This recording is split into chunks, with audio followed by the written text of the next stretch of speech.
പലപ്പോഴും നമ്മുടെ ക്ലിനിക്കിൽ വരുന്ന ഒരു കംപ്ലൈൻ്റ് ആണ്, ഡോക്ടർ എൻ്റെ കാലിൽ ഒരുപാട് കാലമായിട്ട് 5-10 വർഷമായിട്ട് മുറിവ് തുടങ്ങിയിട്ട് അത് പഴുത്ത് ഒലിക്കുന്നുണ്ട്, അത് ഉണങ്ങുന്നില്ല. ഞാൻ ഇൻസുലിൻ വരെ എടുക്കുന്നുണ്ട്, ഷുഗർ ഉണ്ടായിട്ട് ഇൻസുലിൻ വരെ എടുക്കുന്നുണ്ട്. ഷുഗർ 300 അല്ലെങ്കിൽ 250 ഒക്കെ ആകുന്നുണ്ട്, പക്ഷേ എന്ത് സംഭവിക്കുന്നില്ല, ഈ മുറിവ് ഉണങ്ങുന്നില്ല എന്നുള്ളത്. ഇതേ ഒരു ഡയബറ്റിക് വന്ന കണ്ടീഷനിൽ ഞാൻ നേരത്തെ പറഞ്ഞു, ഇൻഫ്ലമേഷൻ ചാൻസസ് വളരെ കൂടുതലാണ്. രണ്ട്, നമുക്ക് സെൻസേഷൻ എന്ത് ചെയ്യില്ല, ശരിയായ രീതിയിൽ കിട്ടിക്കൊള്ളുന്നുണ്ടാകില്ല. മൂന്നാമത് നമ്മൾ ശ്രദ്ധിക്കേണ്ടത് വെച്ചാൽ ഈ ചെറിയ കാലിലേക്കുള്ള ചെറിയ ബ്ലഡ് വെസൽ രക്തക്കുഴലുകളുണ്ട്. ഈ രക്തക്കുഴലുകളിൽ എന്ത് ചെയ്യും, ചെറിയ ഡാമേജുകൾ വന്നു പോകും. അപ്പോൾ അങ്ങനെയുള്ള കേസുകൾ നമുക്ക് നല്ല രീതിയിൽ ബാൻഡേജ് ചെയ്തിട്ടും മറ്റേ ഹീൽ മെത്തേഡ്സുകൾ, ഡിഫറെൻറ്റ് മെത്തേഡ്സുകളുണ്ട്. അത് നല്ല രീതിയിൽ നമ്മൾ പ്രോപ്പറായിട്ട് നമ്മൾ ചെയ്യുകയാണെന്നുണ്ടെങ്കിൽ, നല്ല കെയർഫുള്ളായിട്ട് ഡയറ്റും കാര്യങ്ങളൊക്കെ ശ്രദ്ധിക്കുകയാണെന്നുണ്ടെങ്കിൽ വിത്തിൻ ഡേയ്സിൻ്റെ ഉള്ളിൽ, വിത്തിൻ വീക്സിനുള്ളിൽ തന്നെ നല്ല റിസൾട്ട്, പോസിറ്റീവ് റിസൾട്ട് തന്നെ നമുക്ക് ലഭിക്കുന്നതാണ്. ഹലോ എവരിവൺ, ഞാൻ doctor Siraj, medical officer, QNB hospital, Koduvally. പലപ്പോഴും നമ്മുടെ ക്ലിനിക്കിൽ വരുന്ന ഒരു കംപ്ലൈൻ്റ് ആണ്, ഡോക്ടർ എൻ്റെ കാലിൽ ഒരുപാട് കാലമായിട്ട് 5-10 വർഷമായിട്ട് മുറിവ് തുടങ്ങിയിട്ട് അത് പഴുത്ത് ഒലിക്കുന്നുണ്ട്, അത് ഉണങ്ങുന്നില്ല. ഞാൻ ഇൻസുലിൻ വരെ എടുക്കുന്നുണ്ട്, ഷുഗർ ഉണ്ടായിട്ട് ഇൻസുലിൻ വരെ എടുക്കുന്നുണ്ട്. ഷുഗർ 300 അല്ലെങ്കിൽ 250 ഒക്കെ ആകുന്നുണ്ട്, പക്ഷേ എന്ത് സംഭവിക്കുന്നില്ല, ഈ മുറിവ് ഉണങ്ങുന്നില്ല എന്നുള്ളത്. ചില കേസുകൾ നമ്മളെടുത്ത് വരാറുള്ളത്, ആദ്യം ഒരു മുറിവുണ്ടായിരുന്നു, അങ്ങനെ ഡോക്ടറെ കാണിച്ചു, ഡോക്ടർ പറഞ്ഞു ഇത് വിരൽ മുറിക്കണമെന്നുള്ളത്. പിന്നീട് നോക്കുമ്പോൾ പിന്നെയും വന്നു, അങ്ങനെ കാൽപാദം മുറിച്ചു, അങ്ങനെ കാൽമുട്ട് വരെ മുറിച്ച പല കേസുകളും നമ്മുടെ അരികിൽ വരാറുണ്ട്. അപ്പോൾ എന്തുകൊണ്ടാണ് ഈ ഡയബറ്റിക് വന്ന കേസുകളിൽ ഷുഗർ വന്ന പേഷ്യൻറ്റിന് ഈ ഒരു അസുഖം വരിക, അല്ലെങ്കിൽ കാലിൽ മുറിവ്, ഉണങ്ങാത്ത മുറികൾ ഉണ്ടാകുന്നത് എന്തുകൊണ്ടാണ്, അത് എന്തുകൊണ്ടാണ് മാറാത്തത് എന്നുള്ളത് നമ്മൾ മനസ്സിലാക്കേണ്ട ഒരു കാര്യം. കാരണം ഒരുപാട് ആളുകളെ ഇന്ന് ബാധിച്ചിട്ടുള്ള, അവർക്കൊരു ഉത്തരം കിട്ടാത്തൊരു കണ്ടീഷനാണ് ഇപ്പോൾ പലപ്പോഴും ഈ ഒരു ഡയബറ്റിക് ഫുട്ട് അൾസർ എന്ന് പറയുന്ന കണ്ടീഷൻ എന്നുള്ളത്. അപ്പോൾ ഇത് ശരിയായ രീതിയിൽ നമുക്ക് ഭക്ഷണത്തിലൂടെയും മറ്റു മരുന്നുകൾ ഉപയോഗിച്ചും മറ്റു ബാൻഡേജുകൾ ഉപയോഗിച്ചും നല്ലൊരു ട്രീറ്റ്മെൻറ്റ് നമുക്ക് പ്രൊവൈഡ് ചെയ്താൽ, നല്ല രീതിയിൽ നമുക്ക് ട്രീറ്റ് ചെയ്താൽ തന്നെ അത് പെട്ടെന്ന് ഹീലാകുന്നതേ ഉള്ളൂ. നമ്മുടെ ലൈഫ് സ്റ്റൈൽ, നമ്മുടെ എല്ലാ മാറ്റങ്ങളും നമ്മളതിൽ കൊണ്ടുവരിക എന്നുള്ളതാണ്. അപ്പോൾ ഇത് ഡയബറ്റിക് എന്നുള്ളത്, ഷുഗർ എന്നുള്ളത് നമ്മൾ ആദ്യം മനസ്സിലാക്കണം, നമ്മുടെ സർവ്വ അവയവങ്ങളെയും സർവ്വ ശരീരഭാഗങ്ങളെയും ബാധിക്കുന്ന ഒരു അസുഖം തന്നെയാണ് ഷുഗർ എന്നുള്ളത്. കണ്ണിനെ ബാധിക്കുമ്പോൾ നമ്മൾ ഡയബറ്റിക് റെറ്റിനോപ്പതി എന്ന് പറയും. അതേപോലെ അത് ലിവറിനെ ബാധിക്കുന്നുണ്ട്, നമ്മുടെ സ്റ്റൊമക്കിനെ ബാധിക്കുന്നുണ്ട്, നമ്മുടെ കാഴ്ചയെ ബാധിക്കുന്നുണ്ട്, നമ്മുടെ കൈകാലുകളെ ബാധിക്കുന്നുണ്ട്, ഹൃദയത്തിൻ്റെ ആരോഗ്യത്തെ ബാധിക്കുന്നുണ്ട്, തുടങ്ങിയ കിഡ്നിയെ ബാധിക്കുന്നുണ്ട്. എല്ലാ അവയവങ്ങളെയും ഷുഗർ ഒരു തരത്തിലല്ലെങ്കിൽ മറ്റൊരു തരത്തിൽ ബാധിക്കുന്നുണ്ട്. അപ്പോൾ ഇത് നമ്മുടെ കാലുകളെ ബാധിക്കുന്ന സമയത്ത് അവിടെ അവിടെ ന്യൂറോപ്പതിയുടെ ഇഷ്യൂ ഉണ്ടാകുന്നുണ്ട്. അതേപോലെ നമ്മുടെ ബ്ലഡിൻ്റെ ഒരു പ്രശ്നം വരുന്നുണ്ട്. അങ്ങനെ പല ഇഷ്യൂസുകളും അവിടെ കൂടി ചേരുമ്പോഴാണ് ഈ ഒരു ഡയബറ്റിക് ഫുഡ് അൾസർ എന്ന് തന്നെ ഉണ്ടാകുന്നത്. തുടക്കത്തിൽ അത് പലപ്പോഴും നല്ല പെയിൻഫുള്ളായിരിക്കും, നല്ല സെല്ലുലൈറ്റിസ് വന്നിട്ട് ഒരു ഇൻഫ്ലമേഷനൊക്കെ വന്നിട്ട് വീക്കം വന്നിട്ട് അവിടെ നല്ലൊരു റെഡിഷായിട്ട് കളർ ഉണ്ടാകും, നല്ല സിവിയർ ഫീവറൊക്കെ ഉണ്ടായിരിക്കും തുടക്കത്തിൽ കേട്ടോ. അത് പിന്നീട് ഗ്രാജുവലായിട്ട് ഇടയ്ക്ക് ഓൺ ആൻഡ് ഓഫ് ആയിട്ട് നമ്മൾ ആൻറ്റിബയോട്ടിക് കഴിക്കും, ഷുഗറൊക്കെ ഒന്ന് കൺട്രോൾഡാക്കും, വീണ്ടും നമ്മൾ ഷുഗർ അബ്നോർമലായി പോകുമ്പോൾ വീണ്ടും ഇടയ്ക്ക് ഇങ്ങനെ ഓൺ ആൻഡ് ഓഫ് ആയിട്ട് വീണ്ടും വന്നുകൊണ്ടേയിരിക്കും. ഈ സെല്ലുലൈറ്റിസ് റിപ്പീറ്റഡ് ആയിട്ട് വരും. നമ്മൾ ആദ്യം മനസ്സിലാക്കേണ്ട ഒരു കാര്യം എന്താണെന്ന് വെച്ചാൽ, ഷുഗർ ഉണ്ട് എന്നുണ്ടെങ്കിൽ അവിടെ കൂടുതലായിട്ട് ഇൻഫ്ലമേഷനുള്ള ചാൻസസ് വളരെ കൂടുതലാണ്. ഷുഗർ ഉണ്ടെന്നുണ്ടെങ്കിൽ കൂടുതലായിട്ട് ഇൻഫ്ലമേഷൻസ് അവിടെ വന്നുകൂടെ, എസ്പെഷ്യലി പെട്ടെന്ന് റിപ്പീറ്റഡ് ആയിട്ട് ഇൻഫ്ലമേഷനുള്ള സാധ്യത വളരെ കൂടുതലാണ്. അപ്പോൾ നമ്മുടെ കാലുകളിൽ എസ്പെഷ്യലി ഞാൻ നേരത്തെ പറയുകയുണ്ടെങ്കിൽ, നമുക്ക് ഞരമ്പിന് നെർവിന് എന്ത് ചെയ്യും, ഇതിന് ചെറിയൊരു ഡാമേജ് വരുമ്പോൾ ശരിയായ രീതിയിൽ നമുക്ക് ചെരുപ്പിടാൻ കഴിയില്ല. ചെരുപ്പിട്ടാൽ തന്നെ നമുക്ക് ചെരുപ്പ് ഇട്ടോ എന്നുള്ള ഫീല് പോലും കിട്ടില്ല. കാല് ശരിയായ രീതിയിൽ നിലത്ത് അമർത്തി ചവിട്ടാൻ കഴിയില്ല. അങ്ങനെയുള്ള പല ഇഷ്യൂസുകളും ഈ നെർവിന് ഡാമേജ് ഉണ്ടാവും. കാലിനിടയിൽ തരിപ്പ് വരിക, എന്തോ നല്ല ഹീറ്റ് പോലെ ഫീൽ ചെയ്യുക, ഭയങ്കര കുത്തിച്ചുളർക്കുന്ന പോലെ ഫീൽ ചെയ്യുക. അങ്ങനെ പല ആളുകൾക്കും പല രീതിയിലാണ് അത് അനുഭവത്തിൽ ഉണ്ടാവുക. അപ്പോൾ ഈ ഒരു നാഡിയെ ബാധിച്ച് കഴിഞ്ഞാൽ, ഈ നാഡി നരമ്പിനെ ബാധിച്ച് കഴിഞ്ഞാൽ എന്താണ്, ചില ആളുകൾക്ക് സെൻസേഷൻ ഉണ്ടായിരിക്കില്ല. അത് ഞാൻ നേരത്തെ പറഞ്ഞ പോലെ ചെരുപ്പിട്ടാൽ അറിയില്ല, നടക്കുമ്പോൾ കാല് നിലത്ത് തട്ടിയിട്ടുണ്ടോയെന്ന് അറിയില്ല. അപ്പോൾ അവർക്ക് നടക്കാൻ പ്രയാസം ഉണ്ടാകും, ശരിയായ രീതിയിൽ ഒരു പ്രോപ്പർ ഒരു ബാലൻസ് പോലും ശരീരത്തിന് കിട്ടിക്കൊള്ളുന്നുണ്ടാകില്ല. അപ്പോൾ നമ്മൾ ആ ഒരു സമയങ്ങളിലൊക്കെ പ്രത്യേകം ശ്രദ്ധിക്കേണ്ടതെന്ന് വെച്ചിട്ടുണ്ടെങ്കിൽ, കാലിലൊക്കെ ചെറിയ മുറിവ് വന്നാൽ എന്ത് ചെയ്യില്ല, ഈ വ്യക്തി രോഗി അറിയില്ല എന്നുള്ളതാണ്. പല കേസുകൾ നമ്മൾ ബെഡ് റിഡൻ ആയിട്ടുള്ള കേസുകൾ പലപ്പോഴും എന്താണെന്ന് വെച്ചാൽ അവരെ ഷുഗർ ഉണ്ടായിരിക്കും ആ പേഷ്യൻറ്റിന്, പക്ഷേ അവരെ കാലുകളിൽ ചെറിയ വിരലുകളിലൊക്കെ എന്ന് വെച്ചാൽ ഉറുമ്പ് കടിച്ച കേസുകൾ ഉണ്ടായിരുന്നുണ്ട്. അതുപോലെ എലി കരണ്ട കേസുകളൊക്കെ ഉണ്ടാകാറുണ്ട്. കാരണം ഈ വ്യക്തി രോഗി എന്ത് ചെയ്യുന്നില്ല, ഇത് കരണ്ടതോ അല്ലെങ്കിൽ ഉറുമ്പ് കടിക്കുന്നതോ ഒന്നും അറിയുന്നില്ല എന്നുള്ളതാണ്.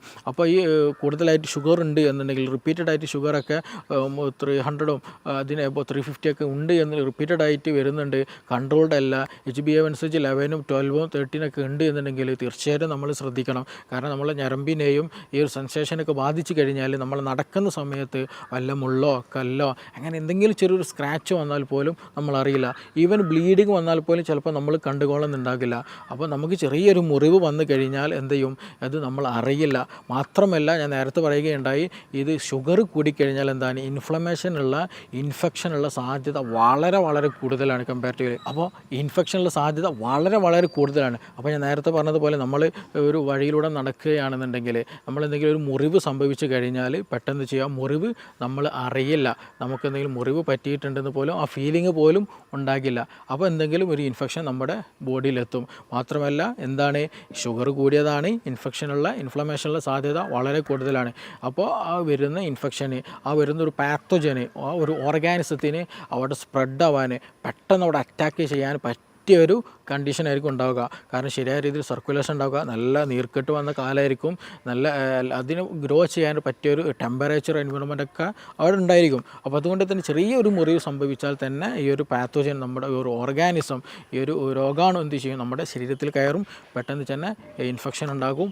അത് പിന്നെ നമ്മൾ സുപ്രഭാതത്തിൽ ഒന്നെങ്കിൽ നമ്മൾ എന്തെങ്കിലും കാണണം, അല്ലെങ്കിൽ എന്തെങ്കിലും നീരൊലിക്കുന്ന സമയത്ത് നമ്മൾ തിരിച്ചറിയുള്ളൂ. ചിലപ്പോൾ നമ്മൾ എന്തെങ്കിലും സ്മെല്ല് വരുന്ന സമയത്ത് അത് ശ്രദ്ധിക്കുകയുള്ളൂ. ഇനി അതുമല്ലാതെ നമ്മുടെ രോഗിയുടെ ബൈസ്റ്റാൻഡേഴ്സോ കൂട്ടുകാരോ സുഹൃത്തുക്കൾ ആരെങ്കിലുമൊക്കെ കാണണം, നിൻ്റെ കാലിലൊരു മുറിവുണ്ടല്ലോ, ഇതെന്താ ഇങ്ങനെ സംഭവിച്ചതെന്ന് ചോദിച്ചാൽ മാത്രമായിരിക്കും രോഗി ശ്രദ്ധിക്കുക ഇങ്ങനെ മുറിവുണ്ടെന്നുള്ളത് മനസ്സിലാക്കുക. മറ്റൊരു കാര്യം നമ്മൾ ശ്രദ്ധിക്കേണ്ടതെന്ന് വെച്ചാൽ, ഇതേ ഒരു ഡയബറ്റിക് വന്ന കണ്ടീഷനിൽ ഞാൻ നേരത്തെ പറഞ്ഞു ഇൻഫ്ലമേഷൻ ചാൻസസ് വളരെ കൂടുതലാണ്. 2, നമുക്ക് സെൻസേഷൻ എന്ത് ചെയ്യില്ല, ശരിയായ രീതിയിൽ കിട്ടിക്കൊള്ളുന്നുണ്ടാകില്ല. മൂന്നാമത് നമ്മൾ ശ്രദ്ധിക്കേണ്ടത് വെച്ചാൽ, ഈ ചെറിയ കാലിലേക്കുള്ള ചെറിയ ബ്ലഡ് വെസൽ, രക്തക്കുഴലുകളുണ്ട്. ഈ രക്തക്കുഴലുകളിൽ എന്ത് ചെയ്യും, ചെറിയ ഡാമേജുകൾ വന്നു പോകും. ശരിയായ രീതിയിൽ സർക്കുലേഷൻ നടക്കില്ല. ശരിയായ രീതിയിൽ സർക്കുലേഷൻ നടന്നില്ല എന്നുണ്ടെങ്കിൽ നമുക്ക് ബോണിന് വേണ്ട ഗ്രോത്ത് മെറ്റീരിയൽസ് കിട്ടില്ല, അവിടെ മസിൽ ആക്ഷനുള്ള കിട്ടില്ല. അതേപോലെ അവിടെ വേസ്റ്റ് മെറ്റീരിയൽ ഒരിക്കലും എന്ത് ചെയ്യില്ല, ബോഡി റിമൂവ് ചെയ്യാനുള്ള ഒരു സംവിധാനം അവിടെ ഉണ്ടാകില്ല. അതൊക്കെ എന്ത് ഡിസ്ഹാർമോണി ആയിട്ട് പോകും. അപ്പോൾ അങ്ങനെ വരുമ്പോൾ നമുക്ക് പെട്ടെന്ന് എന്ത് ചെയ്യും, ഇതുപോലെയുള്ള അസുഖങ്ങൾ, നീർക്കെട്ട് വരാനുള്ള ചാൻസ് വളരെ കൂടുതലാണ്. ഇൻഫെക്ഷൻ പെട്ടെന്ന് കൂടുതൽ വരാനുള്ള ചാൻസാണ്. കാരണം ഒരു ഇൻഫെക്ഷൻ വന്നാൽ നമ്മുടെ ശരീരം എന്ത് ചെയ്യും, അതിന് ന്യൂട്രോഫിൽസും പോലെയുള്ള പല സെല്ലുകൾ അയച്ചിട്ട് അതിനെ പ്രതിരോധിക്കും. പക്ഷേ ഇവിടെ സർക്കുലേഷൻ ശരിയായ രീതിയിൽ നടക്കുന്നില്ല എന്നുണ്ടെങ്കിൽ ശരിയായ രീതിയിൽ ഒരു രോഗപ്രതിരോധ സംവിധാനം അവിടെ ലഭിച്ചുകൊള്ളുന്നില്ല. അപ്പോൾ ഇത് കെയർഫുള്ളായിട്ട് നമ്മൾ കൂടുതലായിട്ട് ഷുഗർ ഉള്ളവർ കൂടുതലായിട്ട് ഇൻസുലിൻ എടുക്കുന്നുണ്ടെങ്കിൽ പോലും ഷുഗർ കൺട്രോൾഡ് അല്ല എന്നുണ്ടെങ്കിൽ തീർച്ചയായിട്ടും നിങ്ങൾ ഇത് ശ്രദ്ധിക്കണം. നമ്മൾ ബെയർ ഫൂട്ടിൽ ചെരുപ്പൊന്നും ഇടാണ്ട് നടക്കുമ്പോഴൊക്കെ, പ്രത്യേകിച്ച് മുറിവൊക്കെ ആകുമ്പോൾ ശ്രദ്ധിക്കേണ്ടതാണ്. അതേപോലെ തന്നെയാണ് ബെഡ് റിഡൻ ആയിട്ടുള്ള പേഷ്യൻസിൽ അവർക്ക് ചിലപ്പോൾ ഉറുമ്പ് കടിച്ചിട്ട് വരെ എന്ത് ചെയ്യും, കാലുകളിൽ മുറിവുണ്ടാകാറുണ്ട്. എലി കരണ്ടിട്ട് വരെ പലപ്പോഴും നമുക്ക് വന്ന കേസുകളാണ് ഇതൊക്കെ. അപ്പോൾ ആ സമയത്തൊക്കെ നമ്മളെന്താ വെച്ചാൽ പ്രത്യേകം ആ ഒരു രോഗിയെ ശ്രദ്ധിക്കേണ്ടതുണ്ട്. സോ അതുകൊണ്ട് തന്നെ ശരിയായ രീതിയിൽ നമുക്കവിടെ സർക്കുലേഷൻ ലഭിച്ചില്ല എന്നുണ്ടെങ്കിൽ അവിടെ എന്ത് ചെയ്യില്ല, കാൽസ്യം പോലെയുള്ള സപ്ലിമെൻറ്റ്സ്, വൈറ്റമിൻസ്, മിനറൽസ് എന്ത് ചെയ്യില്ല, ശരിയായ രീതിയിൽ എത്തില്ല, നല്ല ഡിഫൻസീവ് മെക്കാനിസം അവിടെ വർക്ക് ചെയ്യില്ല, ബോണ്ട് ഗ്രോത്ത് നടക്കില്ല, മസിൽ ആക്ഷൻസ് നടക്കില്ല, അങ്ങനെയുള്ള അവിടെ ഓക്സിജൻ എത്തില്ല. അപ്പോൾ പല ഇഷ്യൂസ് അവിടെ ഉണ്ടായിരിക്കും. ചില കണ്ടീഷനുകളിൽ എന്താ വെച്ചിട്ടുണ്ടെങ്കിൽ ഇത് കംപ്ലീറ്റ്ലി ബ്ലോക്ക്ഡ് ആയിപ്പോയി, അവിടേക്കുള്ള സർക്കുലേഷൻ കംപ്ലീറ്റ്ലി ബ്ലോക്ക്ഡ് ആയി കഴിഞ്ഞാൽ അവിടെ നിന്നുള്ള സെൽ ഡെത്തുകൾ സംഭവിച്ചു, അവിടുത്തെ കോശങ്ങൾ എന്ത് ചെയ്യും, നശിച്ചു പോകാൻ തുടങ്ങും. ഗാംഗ്രീൻ എന്നുള്ള കണ്ടീഷനിലേക്ക് അത് എത്താറുണ്ട്. അപ്പോൾ അങ്ങനെ വരുമ്പോൾ വേറൊരു ഓപ്ഷൻ തന്നെയില്ല, നമുക്ക് സർജിക്കലായിട്ട് തന്നെ അത് ബ്ലാക്കിഷ് കളറായിട്ട്, നല്ല കറുത്ത ഡാർക്ക് ഗ്രീനിഷ് കളറായിട്ടൊക്കെ അത് ഫോം ചെയ്യാറുണ്ട്. അതെന്ത് ചെയ്യുക, സർജറി ചെയ്ത് റിമൂവ് ചെയ്യുക എന്നുള്ള ഒരു ഓപ്ഷൻ മാത്രമാണ് അവിടെ ഉണ്ടാകുക. കാരണം അത് കംപ്ലീറ്റ്ലി ലേറ്റായിട്ടുണ്ടായിരിക്കും പലപ്പോഴും. കാരണം അതിങ്ങനെ എടുത്തു വെച്ച് ഡോക്ടറെ കാണിക്കാതെ അങ്ങനെ എടുത്തു വെച്ചിട്ടുണ്ടായിരിക്കും പലപ്പോഴും. അത് ഗ്രാജുവലി എന്ത് ചെയ്യും, അത് കറുപ്പ് ഒരു കണ്ടീഷനാവും. നമ്മളൊരു എന്താ പറയുക, ഒരു മരത്തിലോ അല്ലെങ്കിൽ വേറെ എന്തെങ്കിലും ഒരു സാധനത്തിൽ ടച്ച് ചെയ്തൊരു ഫീലിംഗ് അല്ലെങ്കിൽ അങ്ങനെയുള്ള ഒരു സൗണ്ടൊക്കെ ആയിരിക്കും അതിൽ നിന്ന് ഉണ്ടാവുക. കാരണം കംപ്ലീറ്റ്ലി സെല്ല് ഡെത്തായിട്ടുണ്ടാവും, ഒരു വർക്കിങ്ങും അവിടെ നടക്കില്ല, കംപ്ലീറ്റ് ഡാമേജ്ഡ് ആയിട്ടുണ്ടാവും. അപ്പോൾ അത് സർജറി ചെയ്തിട്ട് തന്നെ നമ്മൾ റിമൂവ് ചെയ്യണം. പക്ഷേ നമുക്ക് വരുന്ന കേസുകൾ മോസ്റ്റ്ലി എന്താണ്, ഇപ്പോൾ ഒരുപാട് ആളുകൾക്ക് ഷുഗർ കൺട്രോൾഡ് ആണ് അല്ലെങ്കിൽ കൺട്രോൾഡ് അല്ലാത്ത കേസുകളുണ്ട്. അപ്പോൾ ഈ മുറിവ് എന്ത് ചെയ്യുന്നില്ല, ഉണങ്ങുന്നില്ല. അവിടെ ഈ പറഞ്ഞതുപോലെ ഇൻഫ്ലമേഷൻ വന്ന് പിന്നീട് ആബ്സസ് ഫോം ചെയ്ത് പസ് വന്നിട്ട് നീരിങ്ങനെ ഒലിച്ച് വരിക. ഇടയ്ക്ക് ഡ്രസ്സ് ചെയ്യും, ഇടയ്ക്ക് ഡ്രസ്സ് ചെയ്യില്ല, പെട്ടെന്ന് ഇൻഫെക്ഷൻ വരിക. അപ്പോൾ ഇതിങ്ങനെ റിപ്പീറ്റഡ് ആയിട്ട് സൈക്കിൾ ഇങ്ങനെ മാറിക്കൊണ്ടേയിരിക്കും എന്ന് പറഞ്ഞു. അപ്പോൾ അങ്ങനെയുള്ള കേസുകൾ നമ്മൾ ശ്രദ്ധിക്കേണ്ടതെന്ന് വെച്ചാൽ, ഒന്ന് നമ്മൾ ശരിയായ രീതിയിലുള്ള ഒരു ലൈഫ് സ്റ്റൈൽ മാനേജ്മെൻറ്റ് കൊണ്ടുവരിക എന്നുള്ളതാണ്. അതായത് നമ്മൾ ഇതിൻ്റെ ബേസിക് റീസൺ എന്ന് പറയുന്നത് ഷുഗറാണ്. അപ്പോൾ ഷുഗർ കൺട്രോൾ ചെയ്യാൻ നമുക്ക് നല്ലൊരു ഡയറ്റ് പ്ലാൻ വളരെ ഇമ്പോർട്ടൻ്റ് ആണ്. ഷുഗർ കുറക്കുക, മറ്റു പ്രോട്ടീൻസ്, വൈറ്റമിൻസ്, മിനറൽസുകളും കൂടുതൽ പ്രൊമോട്ട് നമ്മുടെ ശരീരത്തിൽ കൊടുക്കുക. കാരണം അത് ഹീലിങ്ങിനും സർക്കുലേഷനും നമ്മുടെ ഫാറ്റ് ലിവർ പോലെയുള്ള പ്രശ്നങ്ങൾ, അതുപോലെ ഇൻസുലിൻ റെസിസ്റ്റൻറ്റ് കണ്ടീഷൻസിനൊക്കെ ഹെൽപ്ഫുൾ ആയിട്ടുള്ളതാണ് ഈ പറയുന്ന വൈറ്റമിൻസ്, മിനറൽസ്, മറ്റു പ്രോട്ടീൻസൊക്കെ ഉള്ളത്. അതൊക്കെ ശരീരത്തിൽ ലഭിച്ചാൽ മാത്രമാണ് മറ്റു എൻസൈംസുകളും മറ്റു ഹോർമോൺസുകളൊക്കെ ശരീരത്തിൽ പ്രൊഡ്യൂസ് ചെയ്യുകയുള്ളൂ. അപ്പോൾ നല്ല രീതിയിൽ പ്രൊഡക്ഷൻ നടക്കണമെന്നുണ്ടെങ്കിൽ, നല്ല രീതിയിൽ മെക്കാനിസം നടക്കണമെന്നുണ്ടെങ്കിൽ ഈ വൈറ്റമിൻസും മിനറൽസൊക്കെ പ്രോപ്പറായിട്ട് നമ്മുടെ ശരീരത്തിൽ കഴിക്കണം. അപ്പോൾ അങ്ങനെ ചെയ്യണമെന്നുണ്ടെങ്കിൽ നമ്മൾ പ്രോപ്പറായിട്ടുള്ള ഒരു ഡയറ്റ് പ്ലാന് മുന്നോട്ട് വെക്കുക എന്നുള്ളതാണ്. കൂടാതെ തന്നെ നമുക്ക് ഇൻസുലിൻ പോലെയുള്ള മറ്റു ഡയബറ്റിക്കിന് വേണ്ടിയിട്ടുള്ള ഡയബറ്റിക് കൺട്രോൾ ചെയ്യാൻ ഒന്നുകൂടെ പ്രോപ്പറായിട്ടുള്ള മെഡിസിൻസ് കറക്റ്റ് തന്നെ നമ്മൾ പ്രൊവൈഡ് ചെയ്യുക, കഴിക്കുക എന്നുള്ളതാണ്. മൂന്നാമത് നമ്മൾ ചെയ്യേണ്ട ഒരു കാര്യം എന്താണെന്ന് വെച്ചാൽ, ഞാൻ നേരത്തെ പറയുകയാണ്, ഇതിലേക്കുള്ള സർക്കുലേഷൻ പ്രോപ്പറായിരിക്കുക എന്നുള്ളത്. കാരണം നമ്മൾ കഴിക്കുന്ന ഭക്ഷണം അല്ലെങ്കിൽ നമുക്കൊരു രോഗം വന്നാൽ അത് പ്രോപ്പറായിട്ട് പ്രതിരോധിക്കണമെന്നുണ്ടെങ്കിൽ നമ്മൾ കഴിച്ച ഭക്ഷണത്തിൽ നിന്ന് മിനറൽസുകൾ, വൈറ്റമിൻസും കാര്യങ്ങളൊക്കെ ആക്റ്റീവ് ചെയ്ത് അവിടെ എത്തണമെന്നുണ്ടെങ്കിൽ ഒരു ചാനൽ നിർബന്ധമാണ്. ആ ചാനൽ എന്ന് പറയുന്നത് ബ്ലഡാണ്. അപ്പോൾ പ്രോപ്പറായിട്ടുള്ള സർക്കുലേഷൻ ഉണ്ടാവുക എന്ന് വളരെ ഇമ്പോർട്ടൻ്റ് ആണ്. അപ്പോൾ സർക്കുലേഷൻ കൂട്ടുന്നതിന് വേണ്ടിയിട്ടുള്ള പല മെത്തേഡ്സുകളുണ്ട്, പല തെറാപ്പികളുണ്ട്, പല സംവിധാനങ്ങളുണ്ട്. അത് നമ്മൾ കീപ്പ് ചെയ്യുക എന്നുള്ളതാണ്. പിന്നെ അതുപോലെ ഒരു ഇൻഫ്ലമേഷൻ ഇല്ലാതിരിക്കുക എന്നുള്ള, അല്ലെങ്കിൽ ഒരു ഇൻഫ്ലമേഷൻ വരാതിരിക്കാനുള്ള ഒരു എൻവയോൺമെൻറ്റ് നമ്മളെപ്പോഴും കീപ്പ് ചെയ്യുക, നല്ല പ്രോപ്പറായിട്ട് അതിനെ മാനേജ് ചെയ്ത് കൊണ്ടുപോകുക എന്നുള്ളത്. അങ്ങനെ ഒരു പ്രോപ്പർ വേയിൽ നമ്മളതിനെ മാനേജ് ചെയ്താൽ, അതിനെ ഫോക്കസ് ചെയ്ത് നീങ്ങിക്കഴിഞ്ഞാൽ നമുക്കത് വിത്തിൻ ഡേയ്സിൽ തന്നെ നല്ല മാറ്റങ്ങൾ കൊണ്ടുവരാൻ കഴിയും. ചില കേസുകളിൽ നമ്മളടുത്ത് വരാറ് ഈ വെരിക്കോസും കൂടെ കൂടിയിട്ട് വരാറുണ്ട്. വെരിക്കോസ് അൾസറായിരിക്കും, ഷുഗറും ഉണ്ടായിരിക്കും. അപ്പോൾ ഇത് പെട്ടെന്ന് ഹീലായിരിക്കില്ല. അത് നേരത്തെ പറഞ്ഞതുപോലെ ഈ ഒരു ഇഷ്യൂസും കാര്യങ്ങളൊക്കെ സെയിം ആയിട്ടുണ്ടായിരിക്കും. മാത്രമല്ല ഈ വെരിക്കോസിൻ്റെ ഇഷ്യൂ കൂടുതലായിട്ടാണ്, നല്ല പെയിൻഫുൾ ആയിരിക്കും ഉണ്ടാവുക. അപ്പോൾ അങ്ങനെയുള്ള കേസുകളിൽ നമുക്ക് നല്ല രീതിയിൽ ബാൻഡേജ് ചെയ്തിട്ടും മറ്റേ ഹീൽ മെത്തേഡ്സുകൾ, ഡിഫറെൻറ്റ് മെത്തേഡ്സുകളുണ്ട്. അത് നല്ല രീതിയിൽ നമ്മൾ പ്രോപ്പറായിട്ട് നമ്മൾ ചെയ്യുകയാണെന്നുണ്ടെങ്കിൽ, നല്ല കെയർഫുള്ളായിട്ട് ഡയറ്റും കാര്യങ്ങളൊക്കെ ശ്രദ്ധിക്കുകയാണെന്നുണ്ടെങ്കിൽ വിത്തിൻ ഡേയ്സിൻ്റെ ഉള്ളിൽ, വിത്തിൻ വീക്സിൻ്റെ ഉള്ളിൽ തന്നെ നല്ല റിസൾട്ട്, പോസിറ്റീവ് റിസൾട്ട് തന്നെ നമുക്ക് ലഭിക്കുന്നതാണ്. പിന്നെ അതുപോലെ തന്നെ അതുമായി ബന്ധപ്പെട്ടുള്ള മറ്റു പല ഇഷ്യൂസ് ഞാൻ നേരത്തെ പറഞ്ഞു, ബോണിൻ്റെ ഹെൽത്ത് ഡാമേജ്ഡ് ആവും, മസിലിൻ്റെ ഹെൽത്തിന് ഡാമേജ്ഡ് ആവും. അതിനൊക്കെ നമുക്ക് എന്ത് ചെയ്യാം, വീണ്ടും നമുക്ക് നോർമൽ ലെവലിലേക്ക് എത്തിക്കാം.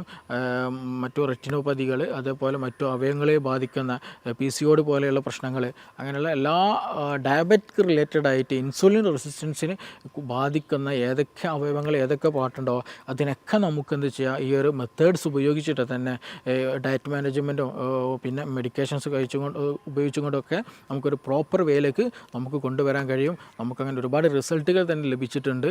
അപ്പോൾ ഇതുമായി ബന്ധപ്പെട്ട് നിങ്ങൾക്ക് കൂടുതൽ അറിയാനോ പഠിക്കാനോ മനസ്സിലാക്കാനോ ഉണ്ടെങ്കിൽ നിങ്ങൾക്ക് എന്ത് ചെയ്യാം, ഈ നമ്പറിൽ ബന്ധപ്പെടാവുന്നതാണ്. നമുക്കിനി മറ്റൊരു വിഷയവുമായി ബന്ധപ്പെട്ടിട്ട് വീണ്ടും കാണാം. Thank you.